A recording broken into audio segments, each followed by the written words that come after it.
চলো আমার সঙ্গে চলো বৃন্দাবনে যাই ভগবানের সেবা করো। ও ডেকে বলছে না না মণিবার আমি যেতে পারবো না, এই বাবু আমাকে অনেক ভালোবাসেন, অনেক ভালো মন্দ খেতে দেন, বেতন দেন, বিনিময়ে আমি তার মহিষ চড়াই, আমার কর্তব্য আছে, আমি যেতে পারবো না। ভাবা যায়? চলে গেলেন মণিবর। আবার কিছু কাল পরে এলেন, এসে বাইরে দাঁড়িয়ে ডাক দিলেন, কিন্তু তার বাবু এসে দেখে বললো কাকে খুঁজছে, সে তো মরে গেছে।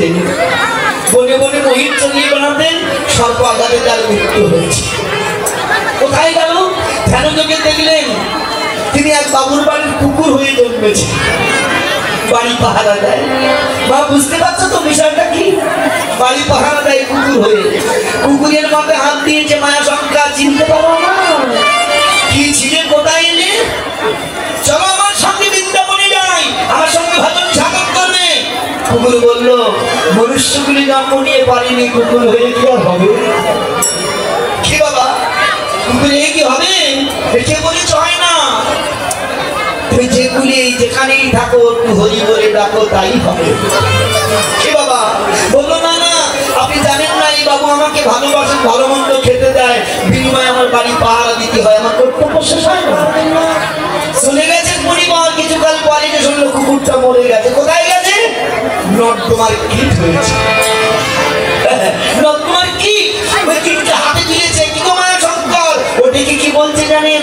আপনি আমাকে যেখান থেকে তুলেছিলেন ওখানে রেখে দিন, ওখানে ভালো ছিলাম, আপনার হাতে আমি কষ্ট পাচ্ছি। ভাবা যায় কোথা থেকে কোথায় এলো? সে বলছে ওখানে আমি ভালো ছিলাম। বাবা মনুষ্য জন্মে জন্মগ্রহণ করে আপনি বলছেন আমি ভালো আছি, ভালো আছি, ভালো নাই কেউ।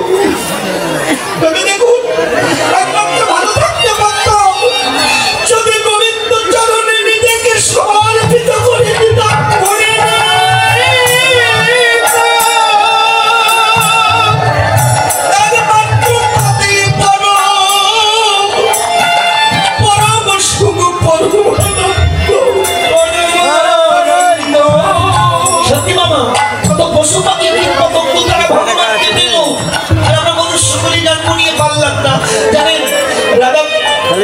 বাবাজি মহারাজ আমি তার জন্যই আসছি, তো আমার সেটাই ঘর বৃন্দাবনে সবার বাড়ি।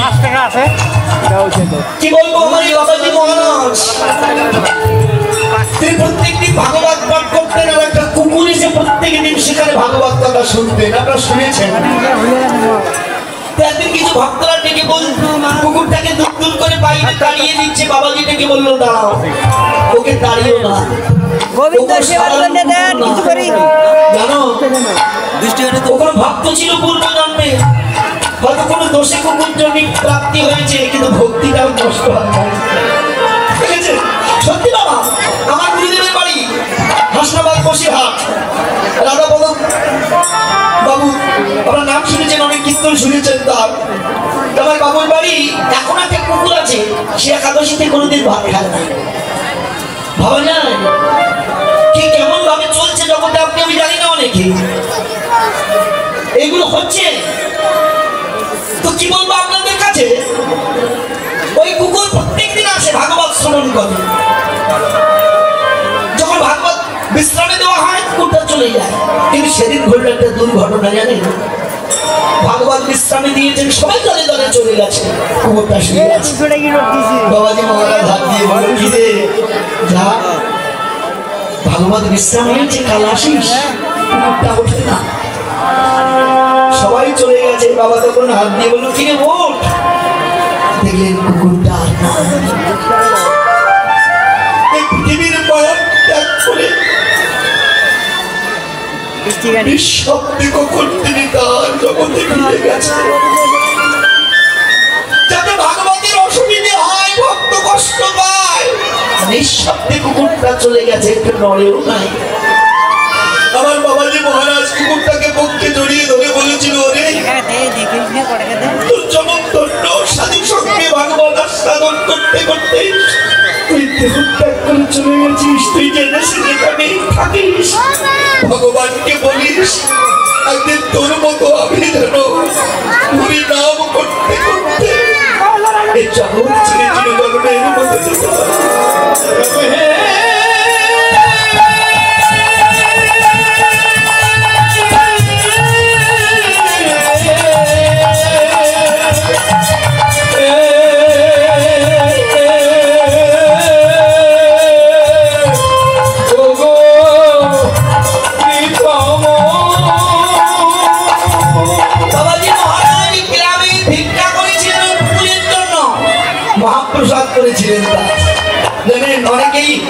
তৎকালীন সময় মানুষেরা বলেছিল বাবাজি মহারাজের মাথা খারাপ হয়ে গেছে, কুকুরের আবার মহাপ্রসাদ হয় নাকি। কেউ আসেনি মহাপ্রসাদের দিন, কিন্তু শত শত কুকুর এসে পাক করে সবাই এক লাইনে বসে সেবা করেছিলেন। স্বপ্নে বাবাজিকে বলেছিল, বাবাজি কেউ আসেনি তোমার ডাকে, কিন্তু আমার স্বর্গের দেবতারা তোমার ভক্তের সেবা খেতে আমরা সবাই গিয়েছিলাম কুকুর দেশে।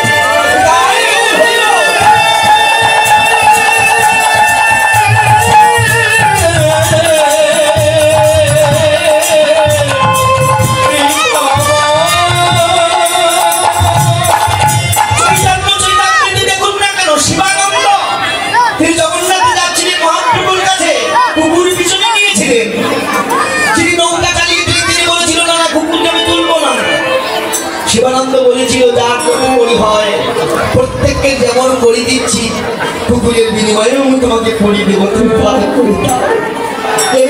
কুকুরকে পার করে দিল, কুকুরটা নিরুদ্দেশ হয়ে গেল, কোথায় গেল কেউ জানে না। কিন্তু যখন জগন্নাথে গেলেন ওই শিবানন্দ দেখতে পেয়েছিলেন স্বয়ং সেই কুকুরটাই মহাপ্রভুর সম্মুখে দাঁড়িয়ে দাঁড়িয়ে মহাপ্রভুর সঙ্গে হরিনাম নৃত্য করছে। এরা পেরেছে, কিন্তু মানুষে আপনি আমি পারলাম না। এই জন্য কুকুর যদি ছিল ভালো, যদি ভগবানের সেবায় লাগতে পারতাম। কি গো মা, তাই দিন বৈষ্ণব গীত কবি তিনি বলেছিলেন, যদি জন্মে হইতে পারিতাম বৈষ্ণবের ঘরের কুকুর, বৈষ্ণবের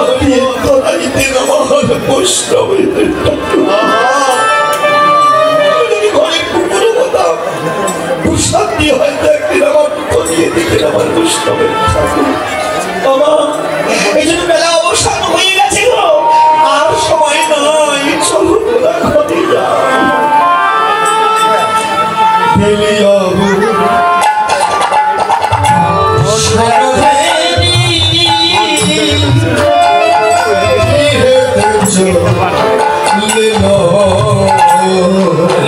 Hallelujah.